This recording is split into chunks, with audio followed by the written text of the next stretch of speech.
Hamelin towns in Brunswick, by famous Hanover City. The river Weser, deep and wide, washes its wool on the southern side. A pleasanter spot you'd never spied, but when begins my ditty almost 500 years ago? To see the townsfolk suffer so from vermin was a pity. Rats. They fought the dogs and killed the cats, and bit the babies in the cradles, and ate the cheeses out of the vats, and licked the soup from the cook's own ladles. Split open the kegs of salted sprats, made nests inside men's Sunday hats, and even spoiled the women's chats by drowning their squeaking and squeaking and shrieking in 50 different sharps and flats.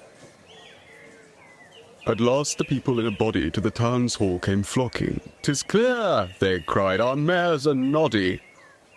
And as for our corporation, shocking to think we buy gowns lined with ermine for dolts that can't or won't determine what's best to rid us of our vermin. You hope, because you're old and obese, to find in the furry civic robes ease? Rouse up, sirs, give your brains a racking, or sure as fate will send you packing." At this the mayor and corporation quaked with a mighty consternation. At length the mayor broke silence. "For a guilder I'd my ermine gown sell. I wish I were a mile hence. It's easy to bid one rack one's brains. I'm sure my poor head aches so. I've scratched it so. And all in vain. Oh, for a trap. A trap." And just as he said this, what should hap at the chamber door but a gentle tap? "Bless us," cried the mayor, "what's that?" With the corporation as he sat, looking little though wondrous fat, nor brighter was his eye nor moister than a too long opened oyster, save when at noon his paunch grew mutinous for a plate of turtle, green and glutinous. "Only a scraping of shoes on the mat. Anything like the sound of a rat makes my heart go pitter-pat." "Come in," the mayor cried, looking bigger. And in did come the strangest figure. His queer long coat, from heel to head, was half of yellow and half of red, and he himself was tall and thin, with sharp blue eyes, each like a pin, and loose light hair, yet swarthy skin, no tuft on cheek nor beard on chin, but lips where smiles went out and in. There was no guessing his kith or kin, and nobody could enough admire this tall man and his quaint attire.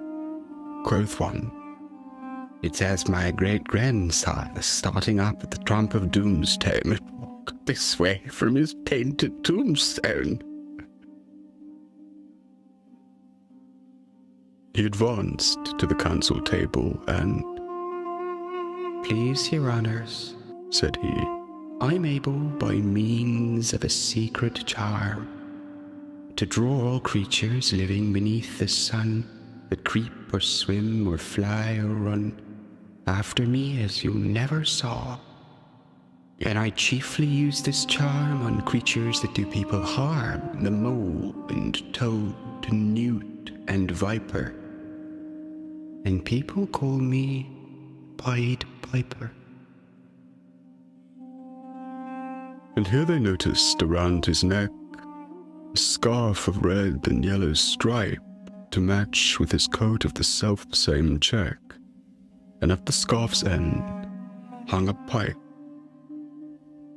And his fingers they noticed were ever straying, as if impatient to be playing upon this pipe as low it dangled over his vesture so old-fangled. Yet, Said he, poor piper that I am, in Tartary I freed the cham last June from his huge swarm of gnats. I eased in easier than Nizam and his monstrous brood of vampire bats. And as for what your brain bewilders, if I can rid your town of rats, will you give me 1,000 guilders? "Well, 50,000 was the exclamation of the astonished mayor and corporation.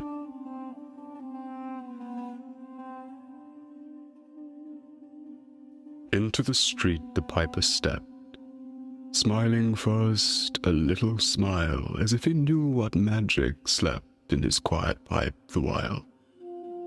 Then, like a musical adept, to blow his pipe his lips he wrinkled, and green and blue his sharp eyes twinkled,